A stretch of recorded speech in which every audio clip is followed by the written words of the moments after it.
Breaking news right now on Denver 7 News at 6. Fire crews in Lakewood are working fast to put out this apartment fire. I'm Veronica Costa. A frightening wake-up call for the people who live here. What residents and investigators are telling us this morning. A suspect still on the loose this morning after 4 people were murdered in Aurora this morning. We're learning more about what led up to a horrific shooting. A sigh of relief across the pond as the Broncos finally snapped their losing streak, but the work is far from over. We still have so much improvement that we need to do. There are a lot of great games ahead, and I wouldn't want any other way. Our Broncos insider, Troy Rank, is breaking down what worked this time around. We do want to get right to that breaking news, though, because fire crews are still on the scene of that huge apartment fire in Lakewood. Reports that some residents jumped from windows to get out of there overnight. Yeah, we want to get right to our crew on the scene. Denver 7's Veronica Costa is live. This is near 10th and Sheridan. We see a huge response still there behind you, Veronica. What do we know about how people were able to escape and the injuries? So a really scary morning for all of the people who live inside of the Tiffany Square Apartments here in Lakewood. We know that West Metro has now confirmed at least 3 people were injured.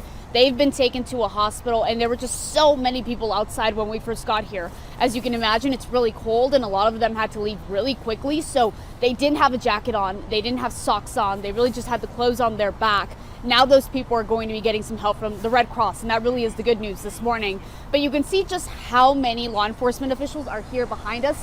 A lot of West Metro fire trucks, a lot of ambulances as well, you guys. Just kind of here, what seems like on standby, trying to make sure that anybody who needs any kind of help gets it this morning. The one thing I will tell you that has changed in the hour and a half since we've been here is that the smoke that we once saw is no longer here. We know a lot of those hoses now seem to be out. When we first got here, you could definitely hear them, you could see them, you could see all the water. And now it seems that noise and the amount of them that it was on are now not.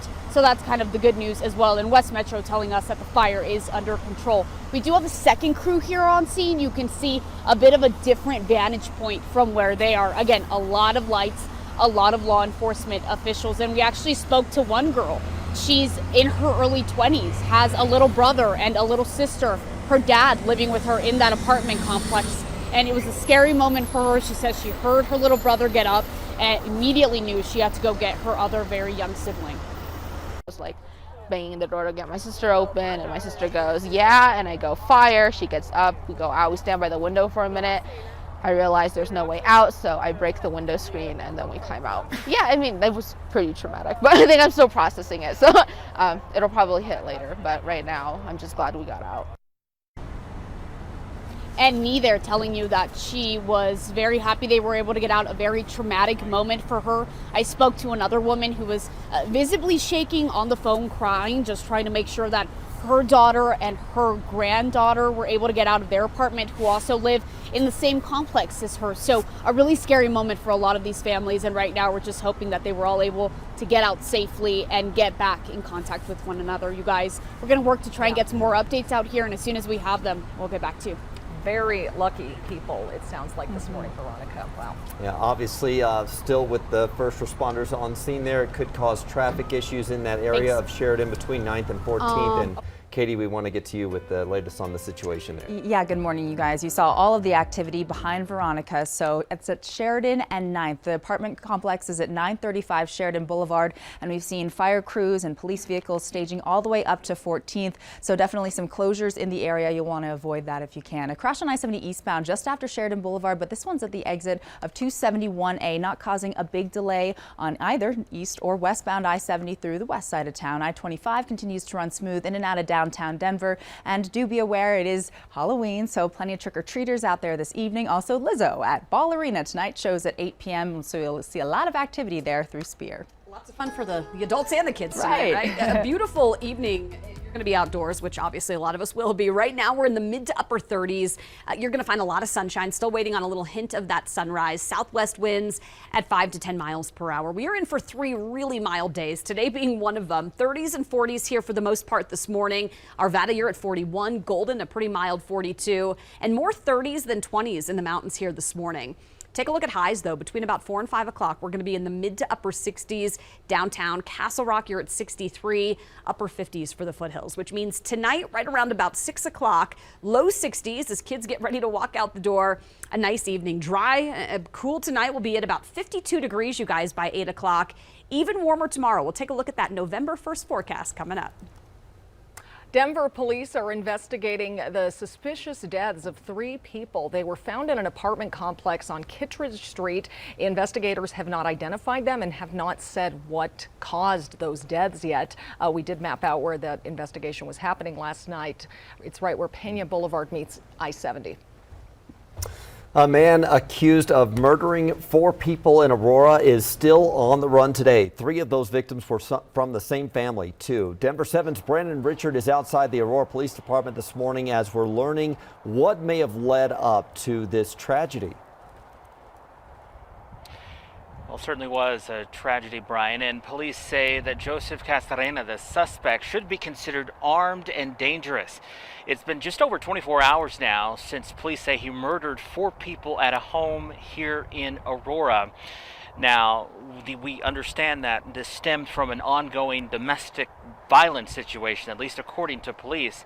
We've also learned that some of the victims filed for protection orders just days before they were murdered. Now, police have not released the identities of the victims. However, family members did tell us some of those names. We understand that 3 of the victims who family members identified, they filed protection orders against Castorena. 2 of those orders were granted just 1 week ago today, and hearings for permanent orders were set for this coming Friday.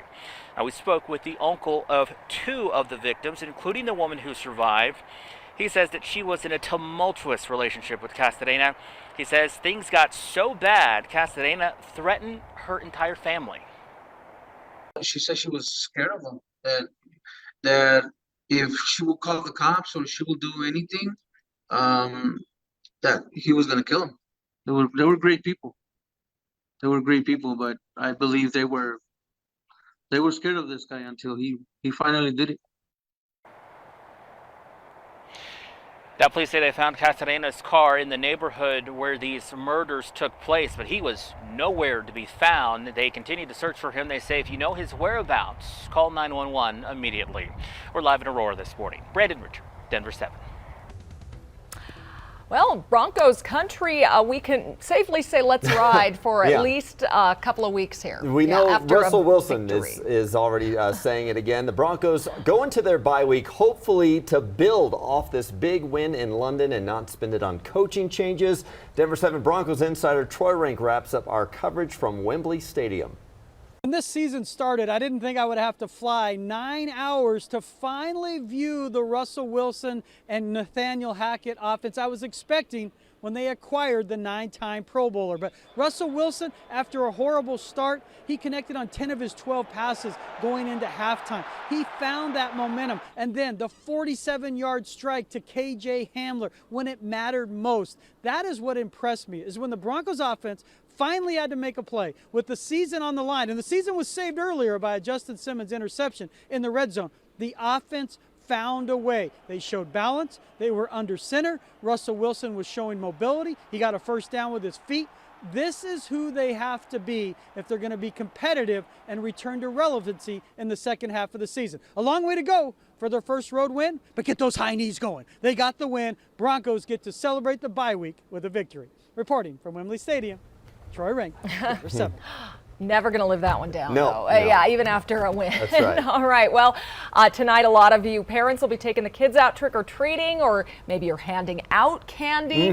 Some people, though, are going to be handing out a starch. Yeah, this is even worse than like the apples, that some people hand out instead of candy. Danny New is here, and, maybe this is a step above the rocks that Charlie Brown. Oh, yeah. I got a rock. As long as they're ripe, right? Because sometimes they can be hard. But why get candy? Maybe it's sweet, maybe it's delicious, but not as fresh as a potato.